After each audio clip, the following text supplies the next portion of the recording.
नमस्कार, तेज हरियाणा से गुरविंदर पन्नू। इस वक्त मैं डबवाली के नेशनल हाईवे 9 पर हूं और एक ऐसे विषय के साथ जो बहुत गंभीर विषय है। और डबवाली गड्ढों से मुक्त होने का बहुत बार तमाम राजनीतिक पार्टियों की तरफ से, प्रशासन की तरफ से दावा तो किया जाता है, मगर धरातल पर जब कहीं भी नज़र आपकी जाती है तो सबसे पहले आपको गड्ढे ही नज़र आते हैं। ये तस्वीरें आपको हाल दिखा रहे हैं नेशनल हाईवे नंबर 9 का, जहाँ पर डबवाली से जैसे ही आप गोल चौक से मलोट रोड के लिए प्रस्थान करते हैं तो श्री विश्वकर्मा गुरुद्वारा साहिब के ठीक सामने एक ऐसा जानलेवा खतरनाक गड्ढा जो अब तक न जाने कितने हादसों को न्योता कितने हादसे यहाँ पर घटित हुए और कितने न जाने हादसों को न्योता दे रहा है, लेकिन ना ही तो इसके लिए PWD डिपार्टमेंट अपनी जवाबदेही सुनिश्चित कर पा रहा है, ना ही NHAI national authority of India इसके लिए कोई गंभीरता दिखा रहा है। लेकिन जब भी यहाँ पर लोग इसके लिए कभी संघर्ष करते हैं तो यही विडंबना सामने आती है कि ये PWD के हाथ में है, और जब उस महकमे से पूछा जाता है तो वो कहते हैं ये नेशनल हाईवे अथॉरिटीज़ का काम है। लेकिन इसी बीच में लोगों को बीच में आकर पिसना पड़ रहा है और यही गड्ढा कई बार लोगों के लिए बड़ी मुसीबत बनकर पेश होता है। यहाँ पर अक्सर बाइक सवार बच्चे, महिलाएं इसी गड्ढे का शिकार होते हैं और जब जरा सी बारिश होती तो इसकी स्थिति और भी ज़्यादा भयानक हो जाती है। हम आपको सबसे पहली तस्वीर दिखाते हैं।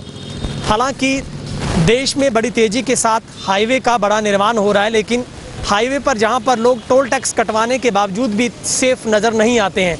तो अगर आप डबवाली आ रहे हैं और डबवाली से आप गोल चौक से होते हुए पंजाब के लिए प्रस्थान कर रहे हैं तो आपको सावधान हो जाने की ज़रूरत है, क्योंकि सड़कों पर हाईवे के ऊपर ऐसे जानलेवा गड्ढे हैं जो आपको आपकी नज़र चूकते ही बड़ी मुसीबत में डाल सकते हैं।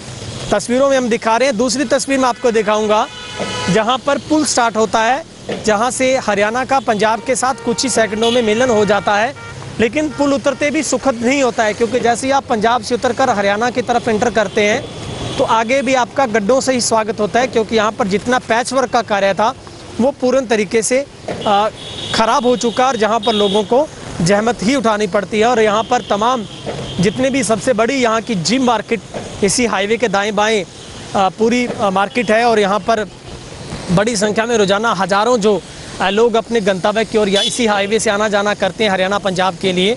लेकिन यही गड्ढे इस डबवाली की छवि को धूमिल ज़रूर करते हैं कि बाहर से आए व्यक्ति का जो पहला एक वेलकम है वो इन्हीं गड्ढों के तौर पर होता है। निश्चित तौर पर बड़ा सवाल उठता है, जो चीज़ें सबसे सामने होती हैं, सबको दिखती हैं, उनके लिए भी डिपार्टमेंट अपनी जवाबदेही निश्चित नहीं कर पा रहा है कि आखिर ये किस डिपार्टमेंट का सब्जेक्ट है।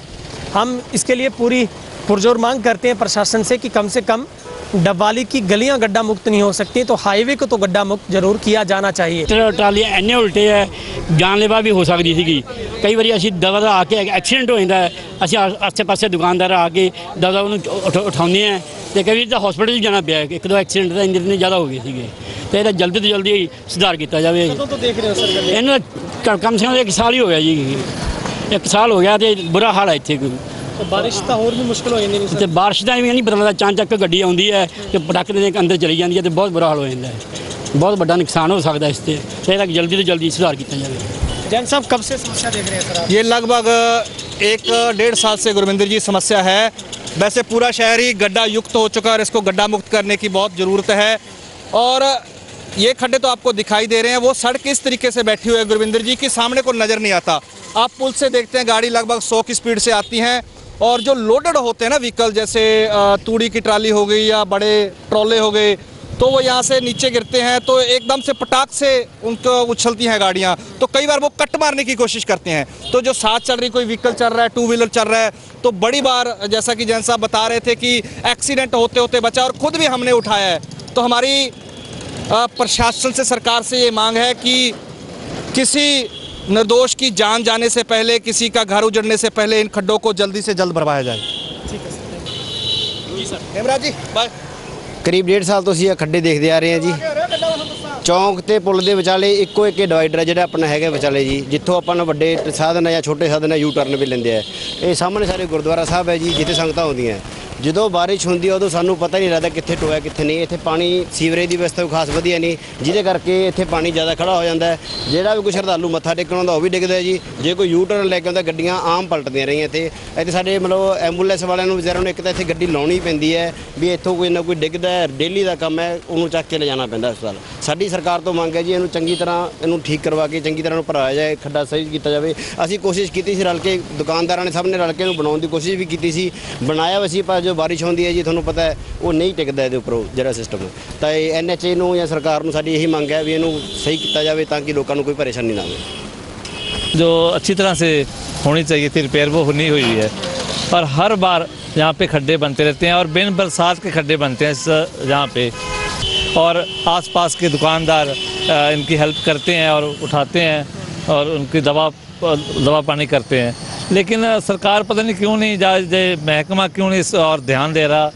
इसको जैसे इनका कॉन्ट्रैक्ट होता है कि हाईवे पे इनका जैसे कॉन्ट्रैक्ट रहा अभी इतने साल तक आपने इनकी रिपेयर करनी है, उस कॉन्ट्रैक्ट के अकॉर्डिंग भी ये इसकी रिपेयर नहीं कर रहे और यहाँ पे खड्डे हमेशा बने रहते हैं।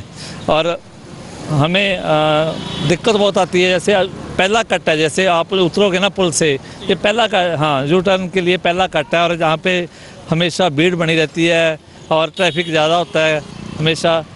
हमें बस विभाग से यही चाहिए कि आप इसका जो कोई सार ले लो इसकी कोई, ताकि ये कोई दुर्घटना ना हो, कोई अपनी जान न गवा दे। यहाँ पे कोई ऐसा कोई बड़ा हादसा हो सकता है, हादसे को कवर अप करने के लिए ये ज़रूरी है आप इसको कवर अप करें। ठीक है।